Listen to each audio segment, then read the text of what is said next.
A very good morning to our MIIM members and friends in Germany, and good afternoon to our participants joining from India.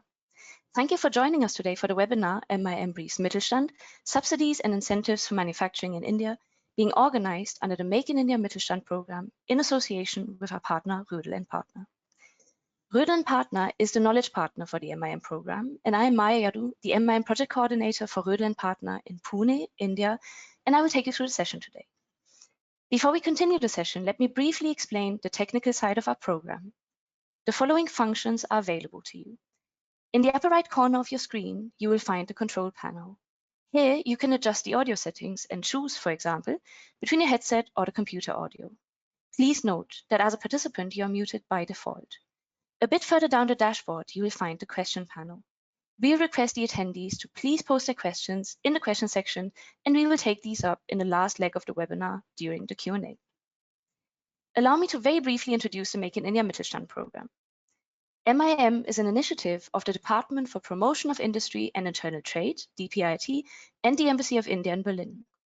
MIIM provides a platform that integrates a wide range of support services for German Mittelstand companies and family-owned enterprises. It is part of the Make in India initiative of the Indian government and is a program designed to facilitate investment, foster innovation, enhance skill development, protect intellectual property, and build best-in-class manufacturing infrastructure. The MIIM program offers all support services like strategy consulting, M&A, operational market entry support, tax and legal support, financial services, project financing, location services, technology collaboration, and facilitation of approvals from central and state government agencies under one single umbrella. Part of the MIIM program is today's informative webinar, in which our speaker, my colleague Isha Barkar, will inform you about the subsidies and incentives available in India at both the central and state levels. The focus will be on those subsidies and incentives that impact manufacturing sectors. Allow me to briefly introduce today's expert speaker, my colleague Isha. Isha Barkar is a principal associate in the indirect tax team at Rödl & Partner India. She has graduated as a Bachelor of Commerce and further completed her Chartered Accountancy and DISA certification from the Institute of Chartered Accountants of India. Isha has close to 9 years of experience in providing consulting, litigation and compliance services to MNCs in indirect tax matters. And without further ado, I'll hand over the virtual mic to Isha.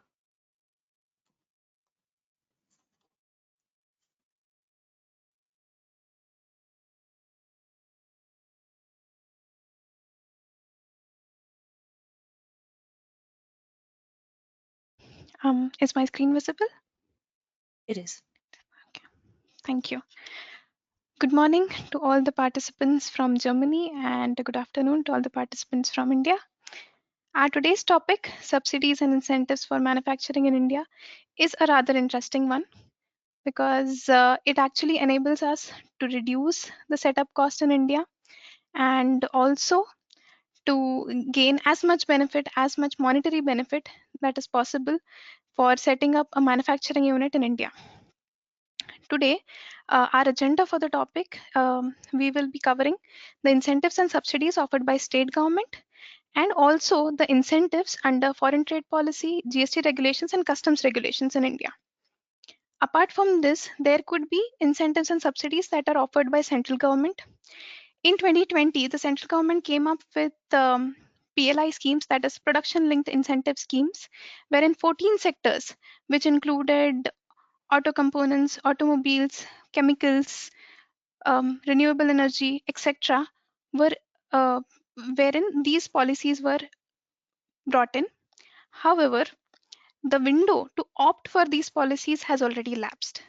Therefore, we have not covered those in today's agenda, but it is expected that going forward, the government may either reopen the window to apply for these policies, or there may be new sectors that are introduced into PLI schemes. So it is important to have a look at these, to keep an eye to see if there is an update in this regard. But for now, we will be starting with incentives and subsidies offered by State Government of India. So every state has its own policy.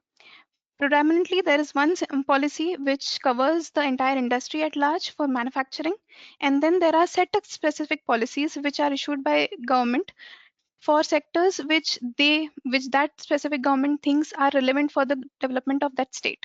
These policies are essentially brought in by the government to ensure two goals. One is to industrially develop the state, also to generate employment in the state. So we will see that the criterias and the incentives are also designed in a manner to achieve these goals. Here, as we cannot take all the policies covered by all the states, we have covered policies which are offered by top 5 states receiving maximum foreign direct investment in India. To start with, we'll start with Maharashtra. Maharashtra was the first state to issue a incentive policy back in 1964. Since then, Maharashtra has been issuing these policies and renewing these policies. Currently, the package scheme of incentives, which was introduced in 2019, is operational, and the benefits under these schemes are open to new units which want to establish in Maharashtra, and also to for expansion of existing units. There are certain thrust sectors which are identified under every state policy. In Maharashtra, on the right side of the screen, you can see there are various sectors which have been nominated as thrust sectors. Essentially, the thrust sectors enjoy an additional benefit over the benefit that is offered to all other sectors. So, for example, if there is 5% subsidy for normal sector, then a thrust sector may enjoy benefit of 7% or 8%. So it's essential to see whether your industry falls in the thrust sectors of that state. Apart from the package scheme of incentives 2019, Maharashtra government has also issued sector-specific policies. Some are mentioned here. There is Maharashtra Industrial Policy, Maharashtra ITES Policy, Maharashtra State Export Promotion Policy. So the Maharashtra State Export Promotion Policy, which was recently introduced in 2023, is actually a complementary policy to the package scheme of incentives. So along with package scheme of incentives, if an entity is exporting at least 50% of the turnover of that entity in a year, then they can also opt for benefits under Maharashtra State Export Promotion Policy. And there's also electric vehicle policy, which was introduced in 2021. Now, in the next slide, we'll have a look at the categorization that the state offers and the benefits under every category. So every state generally demarcates the states into geographical regions depending on the industrial development of that state. So, for example, in Maharashtra, there are 6 zones which have been identified. Zone A being the most developed zone wherein industrial development is highest, and there are zone B, C, D plus, and underdeveloped zone. So there are these 6 zones which are identified under Maharashtra, and based on these 6 zones, there are categories of entities. So, for example, zone A. So there are 4 categories. One is and first is MSME, then the large scale industries, mega projects, and ultra mega projects. To qualify under all these 4 categories, depending on the zone, there are limits. So for MSME, the minimum limit is 500 million rupees. Whereas for large sector industries, if it is a zone A project, then the minimum limit is 7,500 million. Whereas if it is a underdeveloped zone project, then it is 1,000 million. So this scale will differ based on the zone that you have opted for setting up the manufacturing unit. As I already said, essentially these policies are to develop the state. So the state wants entities to come to the zones which are underdeveloped. Therefore, they are offering lower limits for such areas, and also the incentives that are offered to such zones are higher. Along with minimum investment requirement, there are other requirements. So in case of MSME, there's no requirement, but in case of large scale industries, we can see that even if an entity is employing more than 250 to 1000 employees and not meeting the criteria of investment requirement, then also they can be qualified as a large scale industry and go for the incentives that are for eligible to a large scale industry. Maharashtra being a developed state as compared to other states, Maharashtra offers slightly lesser quantum of incentives when it comes to a comparison. But we can see that for mega and ultra mega projects, the incentives are higher. So we will go through a couple of incentives here. So first incentive that is available to MSME is the interest subsidy. So in case a loan has been availed and then whatever the effective rate of interest is there up to 5%, that can be claimed as a subsidy from the government. Similarly, there is investment promotion subsidy wherein the GST paid on the first sale of eligible products can be reimbursed as a subsidy. Except for this, there are generic subsidies or exemptions such as electricity duty exemption, stamp duty exemption, power subsidy, etc. When we look at mega projects and ultra mega projects, we can see that the high power committee has authority to decide for tailor-made incentives for these projects. So there is an option with the investor to go and negotiate the incentives that they want to opt for, and there will always be a negotiation with the government authorities, and based on the negotiation there will be a final outcome which would be a list of incentives that the government is ready to um, to issue to that mega project or ultra mega project.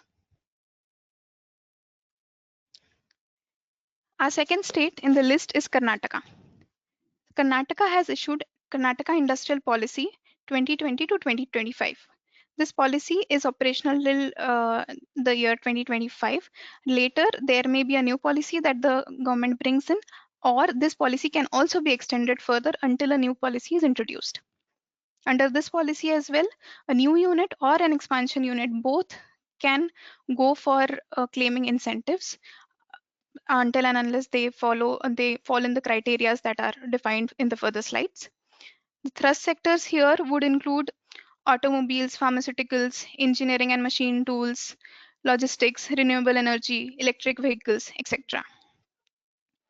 The sector-specific policies that are introduced by Karnataka have electronics hardware policy, AVGC XR policy, which essentially covers the IT portion when it comes to animation, imaging, and all those things.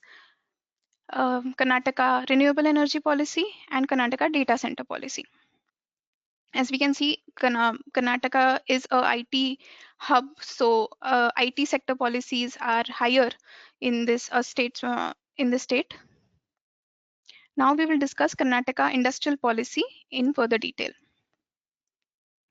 Here the number of categories are much more than what was offered in Maharashtra, starting from micro till super ultra mega projects. So wherein the investment requirement for micro is as low as 10 million rupees, and for super ultra mega projects the investments go up till 10,000 million rupees.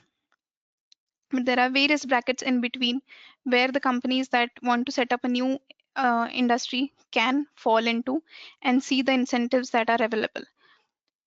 Here there are also other requirements where there could be a minimum turnover requirement for the coming years that is forecasted by the company, or there could also be a minimum employment requirement. The key incentives and subsidies that are offered by Karnataka are mentioned here.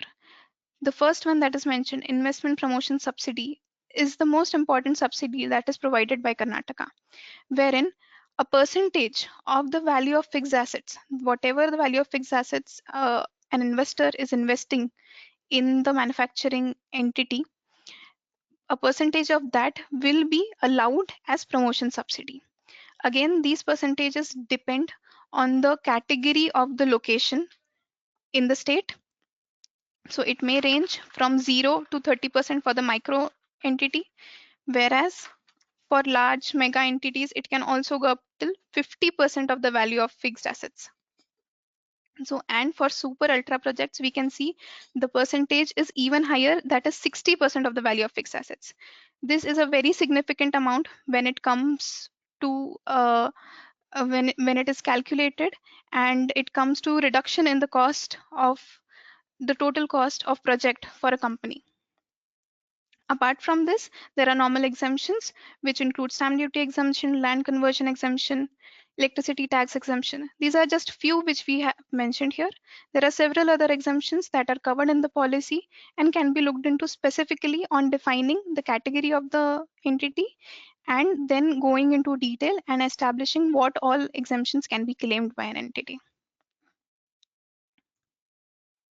Next state is Tamil Nadu. Tamil Nadu also offers very lucrative incentives in case of when it comes to industrial policy. Tamil Nadu industrial policy was also recently introduced in 2021.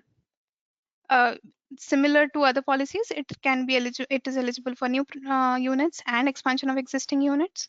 Sunrise thrust sectors are redefined in Tamil Nadu industrial policy as sunrise sectors, which include renewable energy, electronic system design, biotechnology, pharmaceuticals, pharma, petrochemicals, etc. The sector-specific the sector-specific policies include Tamil Nadu Semiconductor and Advanced Electronics Policy, Tamil Nadu Data Center Policy, Tamil Nadu Electricity Vehicle Policy, and Tamil Nadu R&D Policy. Here we will look at the incentives that are offered by Tamil Nadu Industrial Policy. Again, there are 4 categories here: sub-large, large, mega, and ultra mega. The investment requirements range from 500 million rupees to 50,000 million rupees. Here we can see that the quantum of minimum investment is lower as compared to other states, and we can also see that the incentives that are offered are significant. So there is an option to the investor. So there are two subsidies here: fixed capital subsidy and SGST reimbursements. So either the investor can opt for fixed capital subsidy or SGST reimbursements. In fixed capital subsidy, whatever investment is made in eligible fixed assets, a percentage of that investment can be claimed as subsidy. Otherwise, there is an option to claim reimbursements of SGST. So 100% of SGST that is payable on the sale of final products which are manufactured within the state will be eligible for a period of 15 years will be eligible for reimbursement. So this is essentially something that the company who is investing needs to define whether the fixed investment is higher or the turnover quantum is going to be higher. Based on that, the fixed capital subsidy may be more beneficial or the reimbursement of SGST may be more beneficial. Whatever is more beneficial needs to be identified and applied for.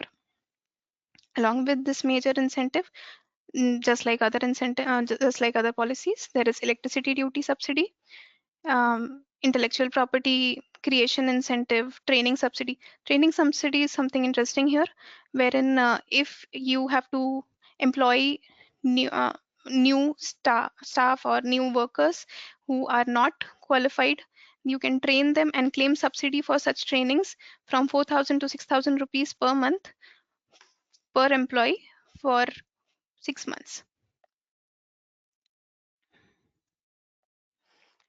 The next subsidy here is Telangana subsidy.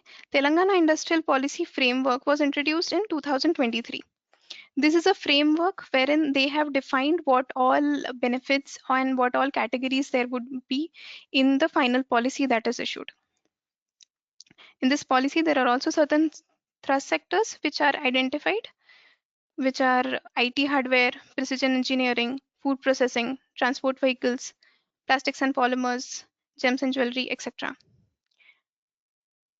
The sector-specific policies here are electric vehicle policy. Again, we have also seen this in other states. There is ICT policy. There was a first policy. This is the second policy that has been issued. This is specifically around the IT sector. There is IoT policy, Internet of Things policy, and certain other policies which are published by Telangana state. Now we'll look into the Telangana Industrial Policy Framework in further detail. Here there are 5 categories: micro, small, medium, other large projects, and mega projects. So there is here the minimum requirement for investment is much lesser than as compared to other states. It is as low as 2.5 million. Telangana, being the youngest state, wants to um, gather as many investments and as many manufacturing units as possible. Therefore, they have kept the minimum threshold lower than the other states, and even the benefits that are offered are more. Here we can see the benefits include VAT reimbursements, stamp duty reimbursements, land cost rebate, interest subsidies, quality patent support, clean production measures, investment subsidy, power cost reimbursements, etc. For mega projects where the investment is more than 2000 million, there are there would be incentives which are in addition to all the other incentives, and tailor-made incentives can be negotiated with the government and asked for by the mega projects, and this can add to a significant benefit or significant cost reduction for the mega projects.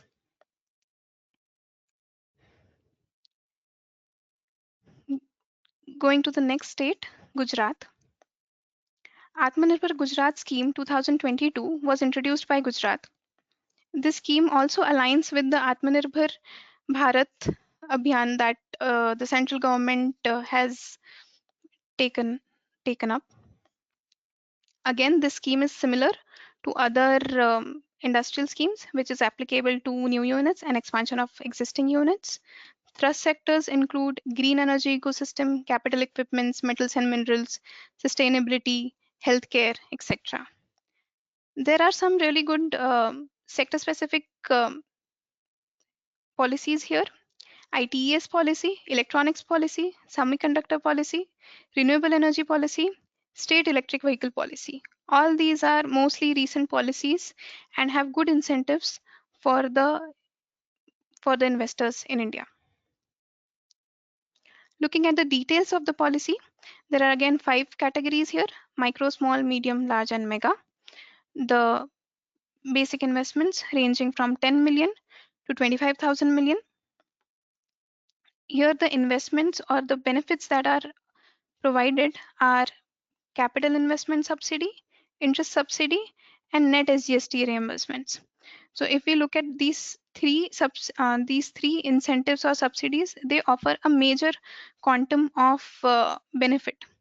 First is capital investment subsidy, wherein if there is a term loan, then 10 to 25% of the term loan, depending on the location in the state, would be offered as a subsidy.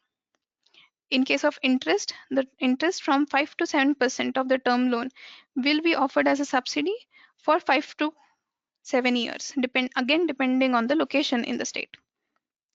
Along with this, significant benefit is provided in the form of net SGST reimbursements. So whatever GST is payable in the state for the next 10 years, once the company is commenced and the operations start, the 80 to 100%, again depending on the location in the state, at least 80% is something that can be reimbursed from the government as a subsidy. So, and for mega projects, it is 100% for 20 years, which is a significant amount of time. And this will also save a significant cost if the entity is looking at supplying goods within the state. Along with this, there is EPF reimbursements, which is for new employees up to 1800 per month per employee for 10 years. Now we have briefly looked at the incentives that the states are providing, and also certain other policies which are sector specific. Now it is important how to go about it, which state to select, and what should be the criteria for such selection, and how to apply for the benefit essentially. So this can be divided into 4 steps: planning, evaluation, execution, and disbursement. In the planning stage, it is important to determine all the major factors that are applicable for the industry. For example, what would be the product? What is the customer base? What is the expected turnover in the next 5-10 years? What is the investment in capital assets that is required? all these things need to be identified first. Based on the planning phase, a project report needs to be prepared. Based on the project report or a project plan, there has to be an evaluation. Evaluation not only includes the quantitative parameters like what are the incentives that are available, what is the land cost in that state. Along with that, it is also important to determine where is the customer base of the entity, or where are the ports located if it is a import heavy industry, or even if it is export heavy industry. And based on that, it needs to be evaluated which state or which location in the state would be most ideal for growing this business. Once the evaluation stage is done, a detailed project plan is supposed to be prepared, and then needs to be submitted to the state government where the final location is decided. That will be the execution stage, where along with a project plan, there will be a wish list of incentives that the company wants to opt for. And this wish list will then be discussed with the government entity, and based on the negotiations, there will be a final plan that is sanctioned by the state government. And based on this plan, the entity will be required in the disbursement stage, will be required to invest in the coming 3-5 years, as the case may be. And based on the investments, after the investments are done, which were already mentioned in the project plan, then specific applications can be made for disbursement of all these subsidies. So for example, we have already discussed that electricity duty is exempt in most of the states. For applying this electricity duty exemption, an application needs to be made to the state electricity board. So this application is essentially made once all the investments are done and the operations have begun. Similarly, there are other applications that need to be made in the disbursement phase. So we can see from planning to disbursement, it looks like a long journey and there is a huge lead time in between. But if we see that there is at least 15 to 25% saving in the entire cost of the project, then this entire lead time doesn't become a hurdle for claiming these benefits. And with the right support, you would be able to claim the benefits and make the most of it by reducing your project cost. Going ahead, now we will look at the schemes and incentives under the foreign trade policy, GST, and customs regulations. These incentives are not state specific. These are applicable and available to all the states, all the cities in India. So in case there is any entity which is importing goods into India for manufacturing in India, and then later either selling it in India or exporting some portion outside India, then all these incentives become relevant for that entity. We will discuss every incentive in detail in further slides. The first is Customs Bonded Warehouse, also known as MOOR. Here, the government is giving an opportunity to any entity, either established or a new entity, to convert their manufacturing facility into a customs bonded warehouse. In a customs bonded warehouse, goods can be imported into India. In that warehouse, local goods can also be procured in that warehouse.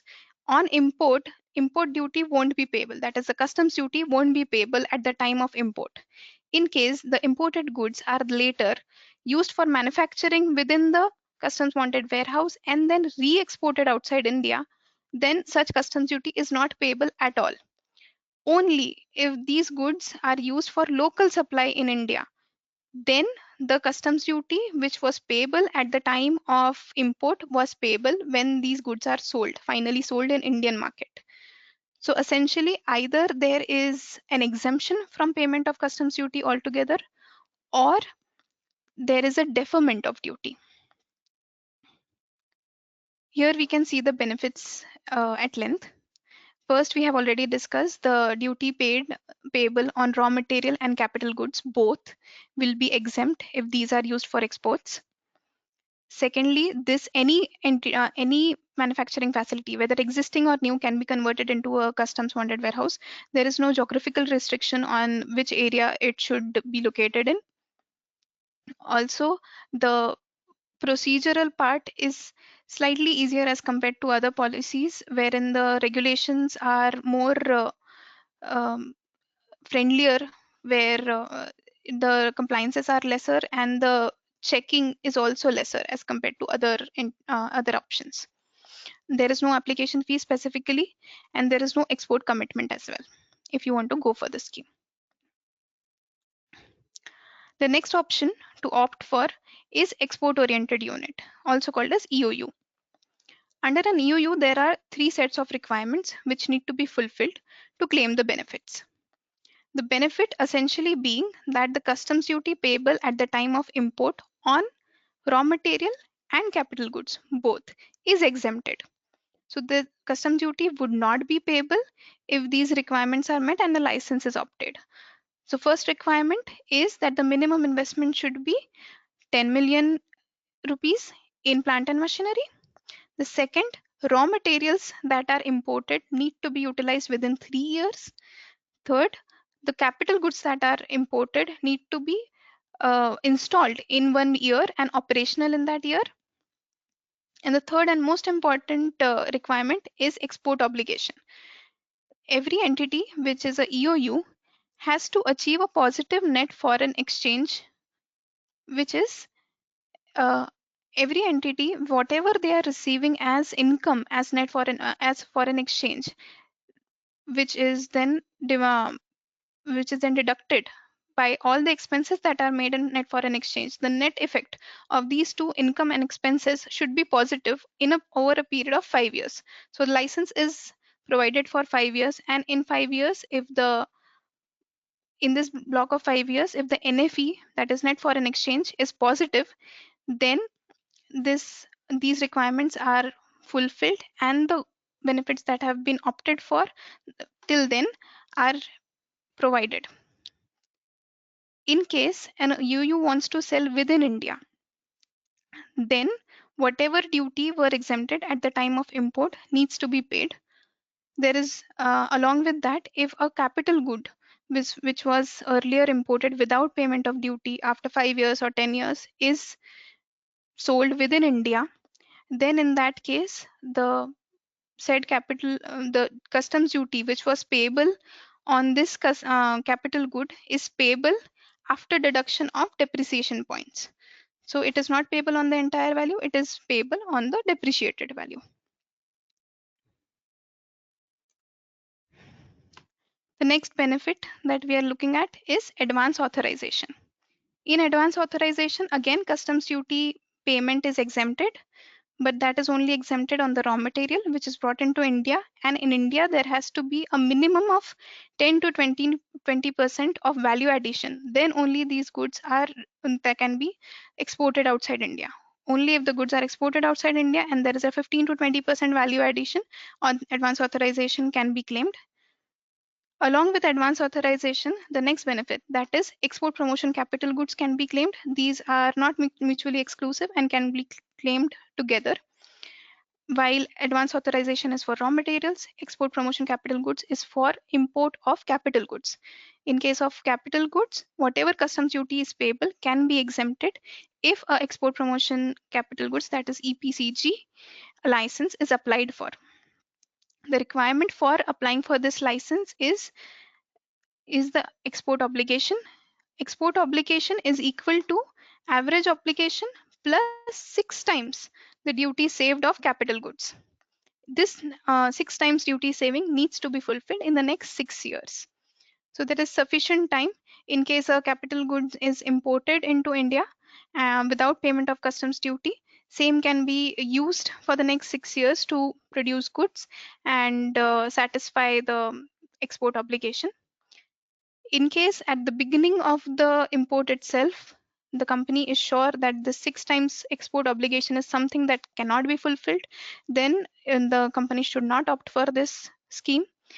Only based on the projections for the next 5-6 years, this application can be made and this benefit can be opted for. The next benefit here is free trade agreements. These are the agreements which are entered by India with other countries.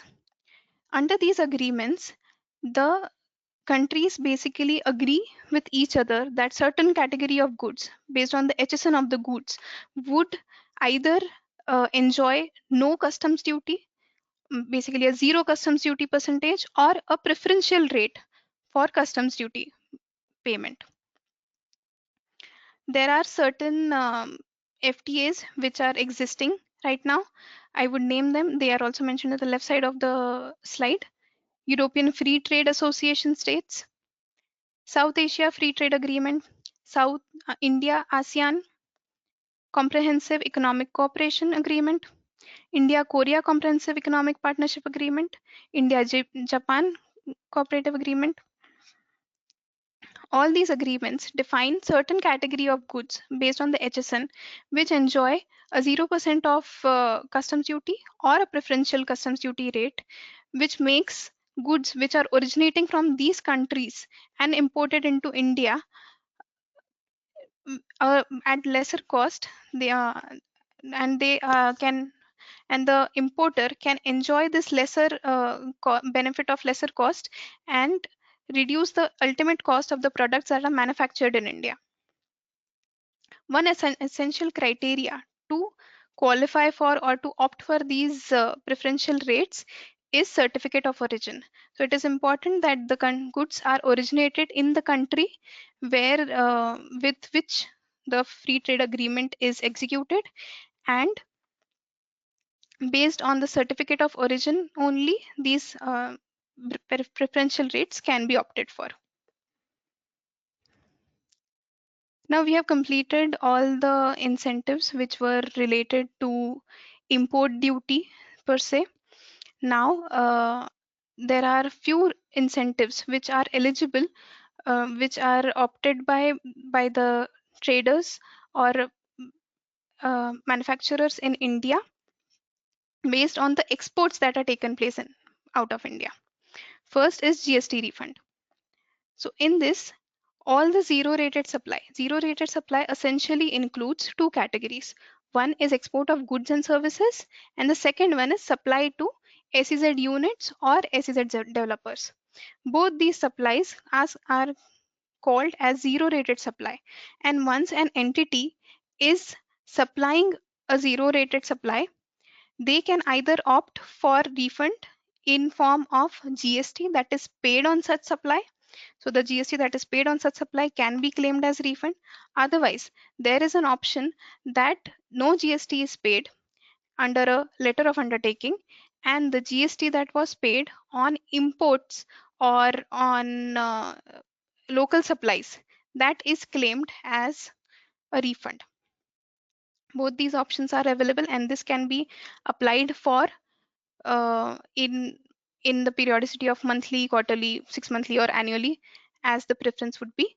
There is no specific restriction on that. There is a time limit though to apply for refunds. So GST refund can be applied from either 2 years from the when the goods were exported, or in case of services, when the return was filed for that specific month. So 2 years is the time limit which will have which the importer and the exporter have to keep in mind. The next benefit here is duty drawback. So when in the initial schemes, we have seen that the custom duty was exempted in the beginning itself. This is a refund. This can be called as a refund of customs duty that was paid earlier.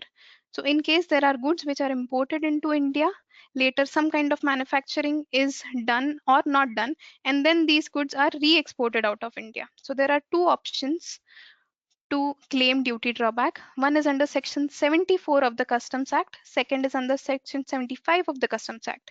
In Section 74, the goods are exported as it is. So for example, there is a machinery that is imported for a testing purpose or something similar, and then these goods are operated in India and then re-exported within a period of 2 years.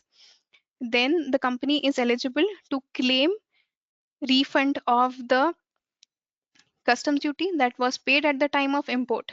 The maximum customs duty that can be claimed as duty drawback is 98% if the goods are re-exported within 3 months. The percentage slightly reduces as the period extends.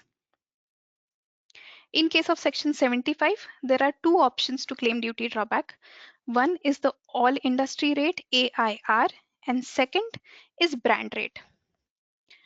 So these rates are defined in the notifications prescribed, wherein every HSN is prescribed a specific rate ranging from 1 to 3%. Here, whatever rate is identified, that is applicable on the export FOB value of exports. So if in case FOB value of exports is 100, then 1% of benefit would mean 1 rupee, that is the duty drawback is being provided to the exporter. In case the exporter finds out that the benefit that is received as a AIR duty drawback is less than 80% of the customs duty which is spent, then they can also go for brand rate. In brand rate, once you have justified that the goods that are exported require a corresponding customs duty expense of more than what is offered in the AIR rate, brand rate can be applied for, and a unique rate which is specific to that industry, to that product, is offered to the exporter, and then the duty drawback can be claimed based on brand rate. Both these the duty drawback is received in the form of credit to the bank account, so that it also helps in the cash flow management. The next benefit is remission of duties and taxes of exported products, also called as road tap. Essentially, right now, till now, we have seen there is a refund of GST, there is a refund of customs duty.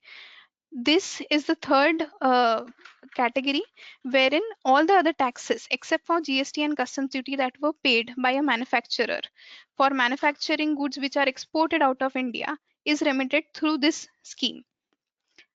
Under this scheme, there are again percentages notified from 0.5% to 4% depending on the goods that are exported.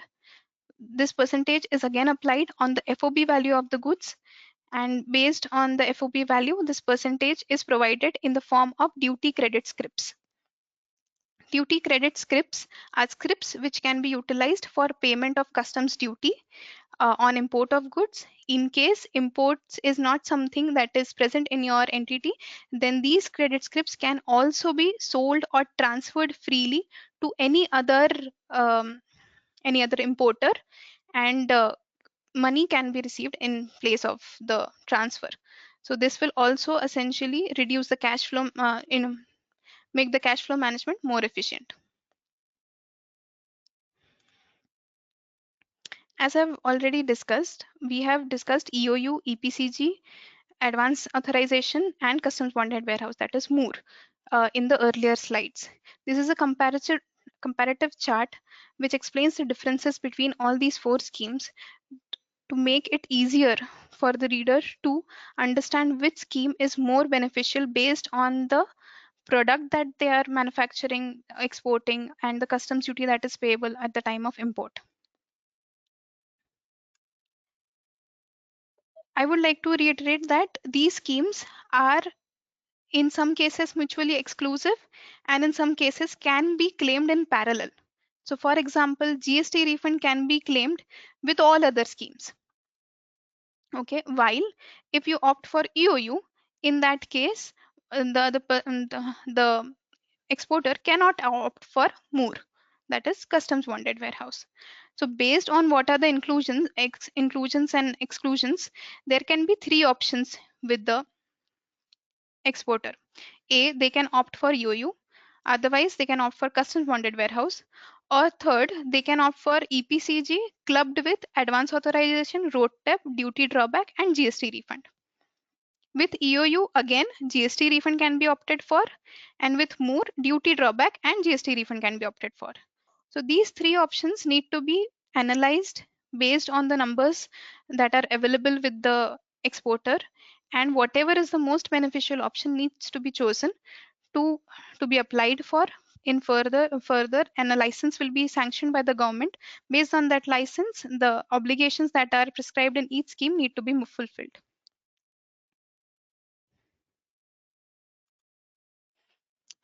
That is it. We have discussed all the incentives that are available. Thank you. Thank you so much, Isha. That was a lot of very interesting information, and I hope nobody's head is fuming.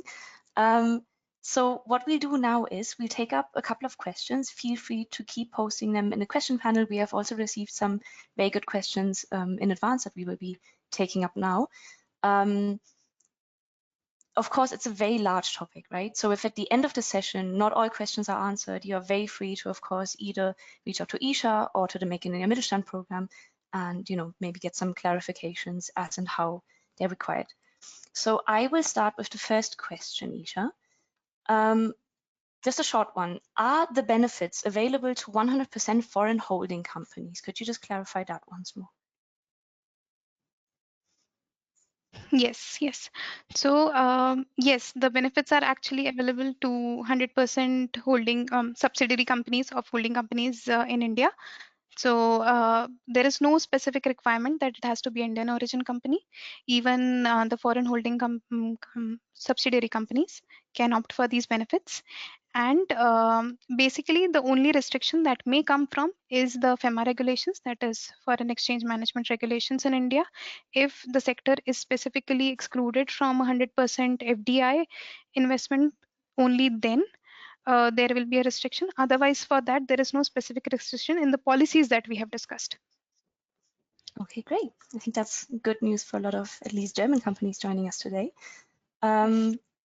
The second question that I have for you and that we have received in advance is, are the incentives mostly state-specific or for pan-India? Now, you have already touched upon the topic, of course, in a very broad Yes. range, but could you Yes. just kind of narrow it down once more, just to kind of make sure we Yes. have like a So very crisp answer?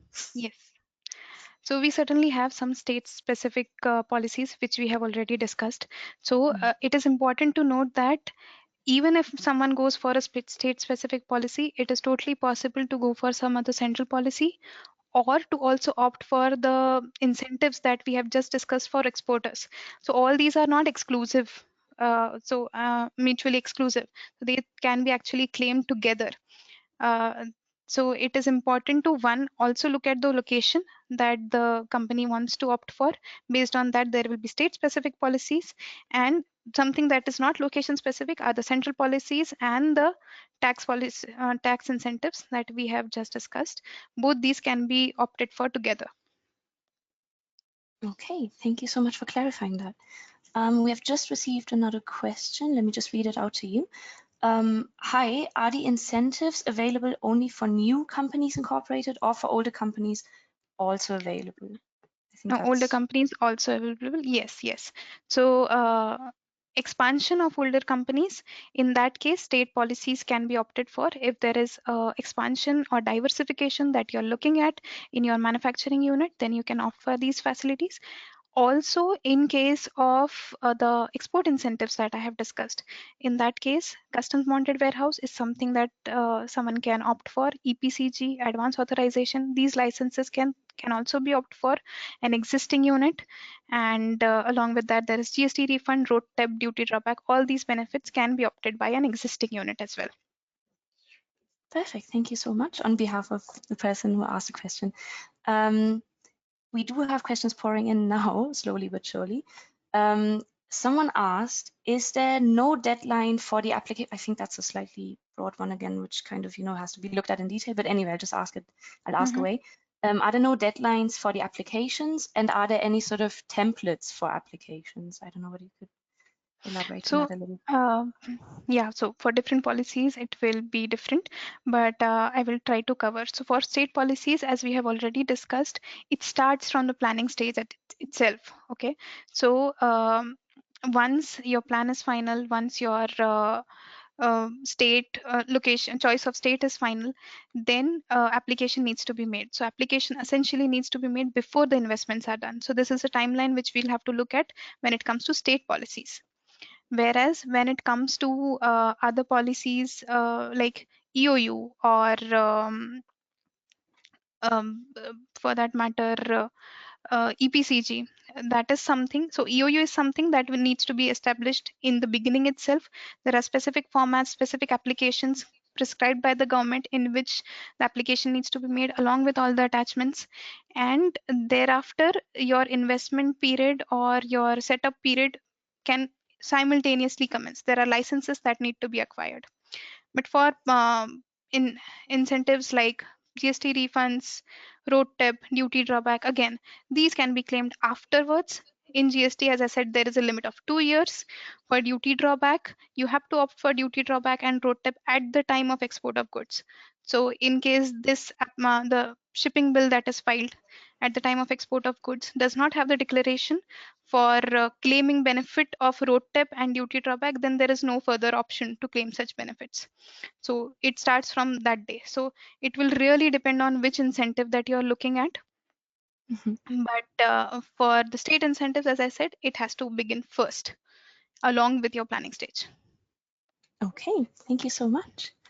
Another question we've received is, the described incentives are mainly tax incentives. Are there also monetary incentives for direct investment in machines, for example, and equipment, or for training of human resources?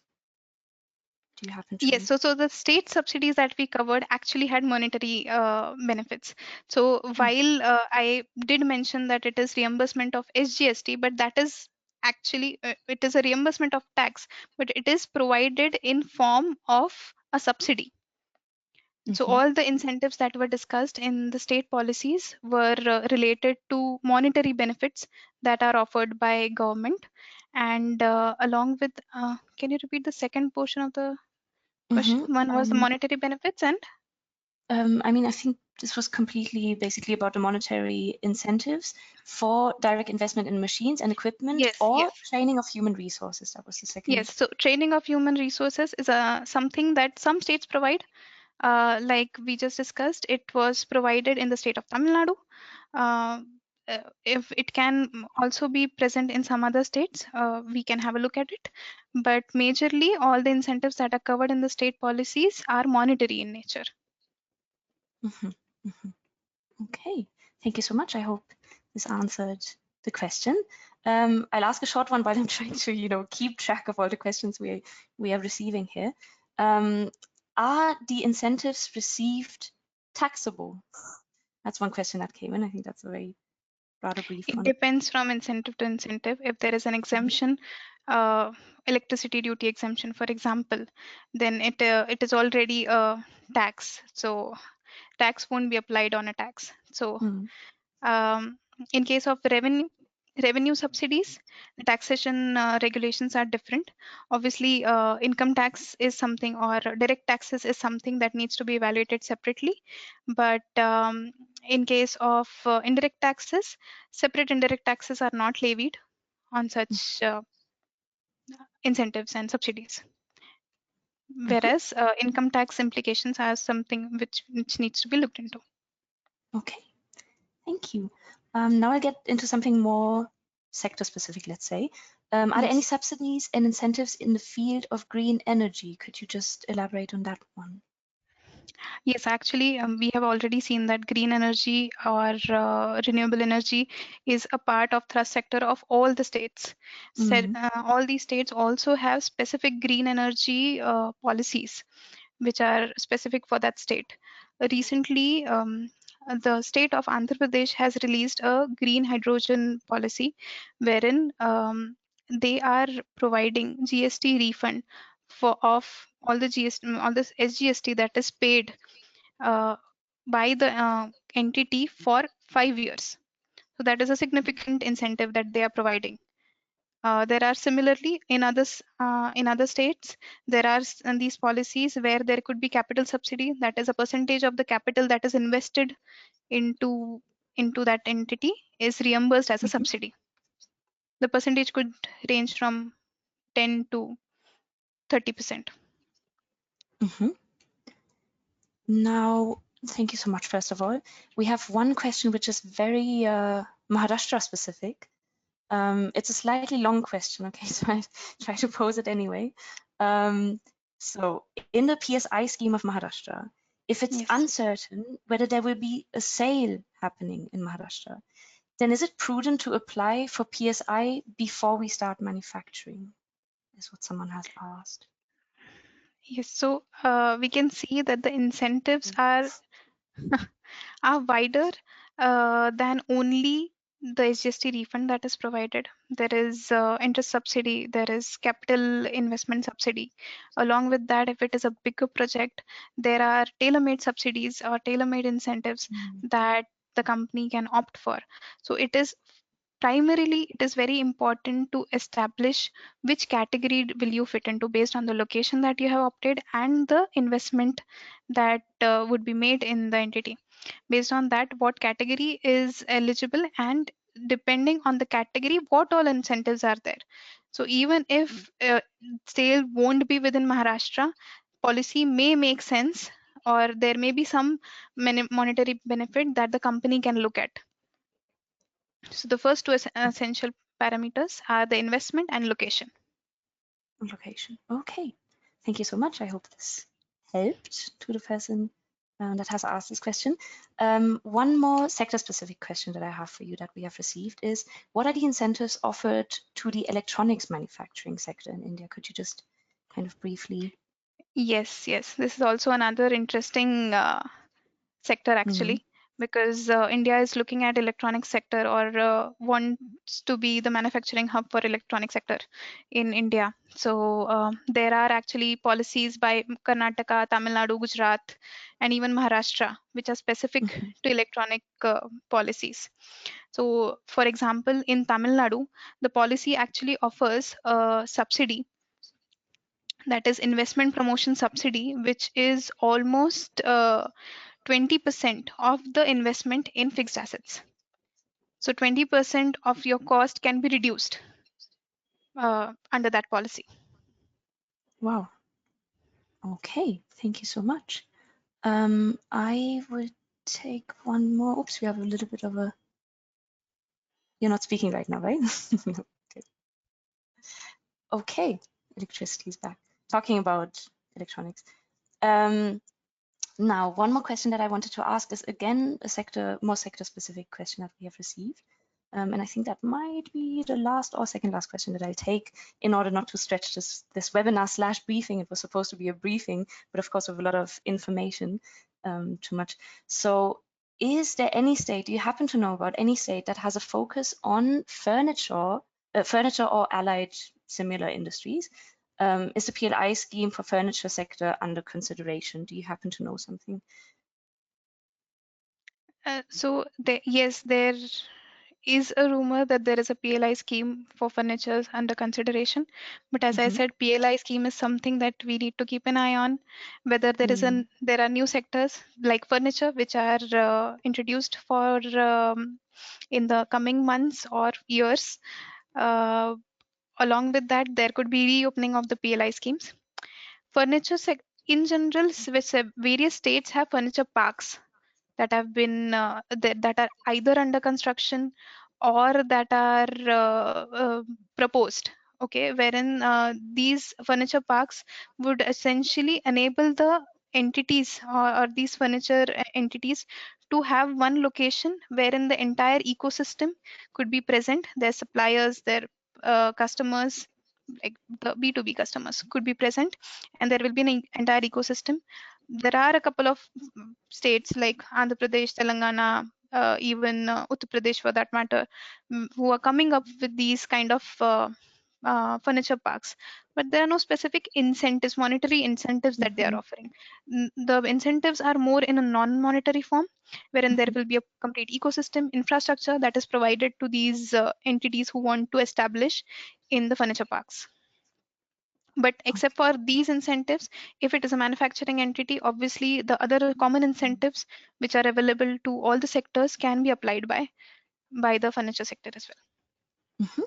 Okay, thank you so much. So in that case, I would be now closing the Q&A round. I'm sure there's still a lot of questions out there. We still keep getting questions, but of course, at some point we have to make a cut here. However, I would, of course, like to encourage you to reach out to us if you have any other questions. I shall now come to my closing words. So thank you, of course, for joining us for this webinar today. And we hope you found it informative and engaging. And once again, thank you so much for, also giving us your valuable questions. We understand that your time is valuable, and of course, we appreciate that you've chosen to spend it with us. And if you have any further questions or comments, I can just repeat, please don't hesitate to reach out to either the MIIM program or our speaker, Isha. We would be happy to continue the conversation and provide any additional information you may need. And last but not least, I would like to once more thank our speaker, Isha Umberkar, as well as the Embassy of India and Röhl & Partner for the support. Thank you, dear attendees, for your patient listening, and we look forward to connecting with you soon. Until then, stay safe, stay healthy, goodbye, und auf Wiedersehen. Thanks, Isha. Thank you.